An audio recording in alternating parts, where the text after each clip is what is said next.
नमस्कार। चलिए आज एक ऐसे रहस्य में उतरते हैं जो हजारों सालों से इतिहासकारों और वैज्ञानिकों को परेशान किए हुए है।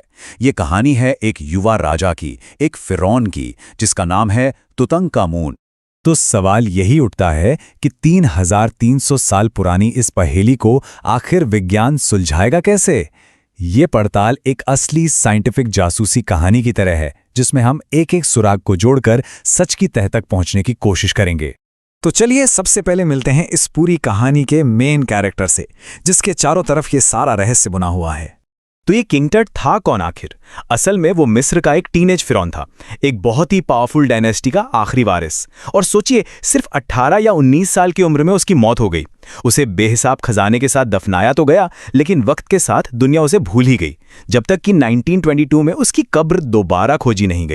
और बस यहीं से हमारी कहानी में एंट्री होती है हमारे पहले जासूस की, हावर्ड कार्टर की, जिन्होंने इस पूरे रहस्य को मॉडर्न दुनिया के सामने लाकर खड़ा कर दिया। साल था 1922। ब्रिटिश पुरातत्वविद हावर्ड कार्टर ने सालों की मेहनत के बाद एक ऐसी खोज की जिसने टुटनखामुन को इतिहास के पन्नों से निकालकर हमेशा के लिए सुर्खियों में ला दिया। कार्टर को जो मिला वो सच में किसी के भी होश उड़ा दे। वो अब तक की खोजी गई सबसे अमीर शाही कब्र थी। सोने के गहने, कीमती हार, अंगूठियां, सैंडल, ताबीज, अरे यहां तक कि बोर्ड गेम्स, खाना और वाइन जैसी रोज की चीजें भी थीं। ये सब दिखाता है कि प्राचीन मिस्र के लोग पुनर्जन्म में कितना गहरा यकीन रखते थे। पर कहानी में एक ट्विस्ट था, एक बहुत बड़ी मुश्किल।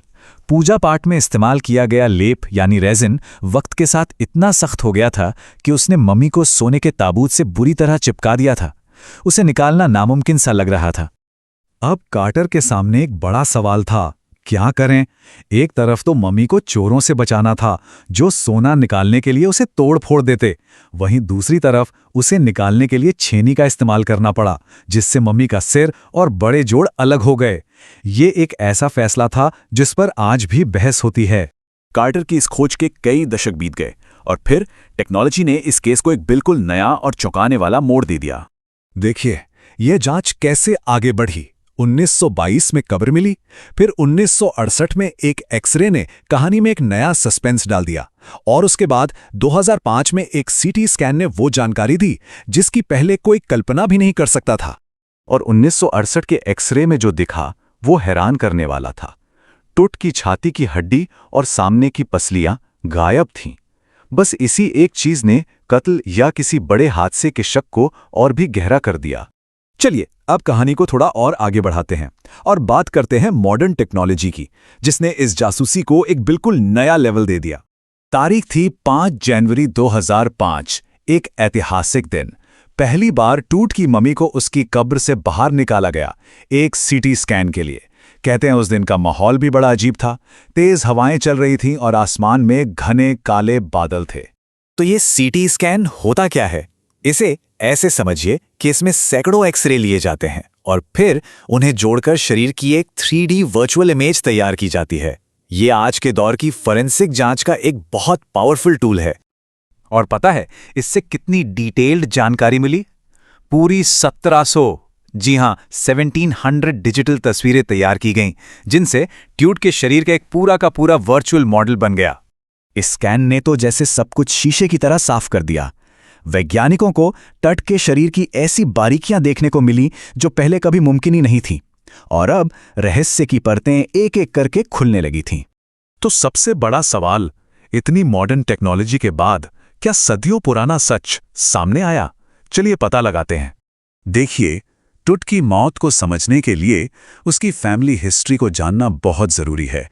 उसके दादा आमनहोतेप ट्वर्ती एक बहुत ताकतवर फिरौन थे, लेकिन उसके पिता आखेनातन ने एक धार्मिक क्रांति शुरू कर दी, जिससे पूरे मिस्र में उथल-पुथल मच गई। टुट ने पुरानी परंपराओं को वापस लाने की कोशिश तो की, पर उसका राज बहुत लंबा नहीं चला। सिर्फ 9 साल का राज और फिर अचानक मौत। यह सिर्फ एक राजा की मौत नहीं थी, ये एक पूरे पावरफुल डायनेस्टी का अंत था, और शायद इसीलिए टट की मौत इतिहास की इतनी बड़ी पहेली बन गई। अब देखिए, टुट की ये पूरी कहानी सिर्फ एक राजा के बारे में नहीं है। ये हमें दिखाती है कि आर्कियोलॉजी यानी पुरातत्व विज्ञान वक्त के साथ कितना बदल चुका है। पहले क्या होता था? आर्कियोलॉजी मतलब खजाने की खोज, है ना? लेकिन आज आज साइंस और टेक्नोलॉजी की मदद से हम जिंदगी और मौत के रहस्य सुलझाते हैं। इजिप्शियन ममी प्रोजेक्ट, जिसने 600 से ज्यादा मम्मियों को स्कैन किया है, इसी नए दौर का सबूत है। और टट इस सफर के पहले कुछ हीरोज में से। स्कैन के बाद टुट को वापस उसकी कब्र में उसी जगह पर रख दिया गया जहां वो आज भी हजारों साल बाद ओरायन तारामंडल के नीचे आराम कर रहा है। मिस्र की मान्यताओं के अनुसार ओरायन ओसाइरिस की आत्मा है, जो मृत्यु के बाद के जीवन का देवता है। ये पूरी कहानी हमें एक बड़े सवाल के साथ छोड़ जाती है कि विज्ञान अतीत के और कौन-कौन से रहस्यों से पर्दा उठा सकता है। टुट की कहानी तो शायद बस एक शुरुआत है। तो अगर इस चैप्टर को समझने का ये तरीका आपको पसंद आया हो तो इसे लाइक करें, अपने दोस्तों के साथ शेयर करें और ई पाठशाला यूट्यूब चैनल को सब्सक्राइब करना ना भूलें। ये जानकारी न सिर्फ आपके बल्कि उन सभी स्टूडेंट्स के काम आएगी जो एनसीईआरटी को कॉन्सेप्ट के साथ समझना चाहते हैं। आपका एक शेयर शायद किसी और स्टूडेंट के लिए पढ़ाई को बहुत आसान बना सकता है। धन्यवाद।